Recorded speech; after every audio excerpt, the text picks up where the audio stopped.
Basi kama ilivyo ada, birthday boy, nikaingia zangu eneo la tukio, nikanunua keki yangu. Shwa hapo unaniona kama mzungu. Nikaanza katakata keki yangu. Hiyo keki ione hivyo ni ya bei mbaya.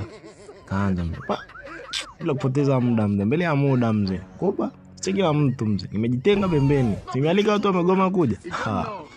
Mama siara ni, sema ngoja kwanza kwani keki ni kabisa.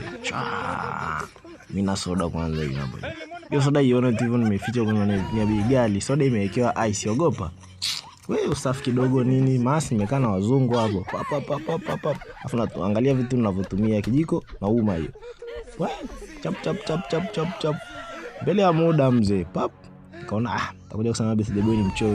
Hiyo hapo. Chukua hiyo hapo ni kwa ajili ya leo ni post. Asante sana bana. Piga kinywaji mzee, piga pale. Ndo nikawa malizia keki pale. Nakula kama mzungu kabisa mzee. Imeisha mnibakia unga uone hivyo kama 70 hivi. Unaona kwa nini? Wanile kama mzungu sasa. Nikatish kule ngavu jiko kule. Piga juice kidogo, nisikabwe. Pap. Kama mbongo sasa nikahamia kwenye asili yangu mzee. Sikomeza hapo mbele yangu na waindi wamekaa wananiangalia. Hawanielewi. Sema watajua wenyewe mzee. Mezea. Sasa nimekuwa nyeupe sasa. Ngaona ile yangu imeenda vizuri mzee.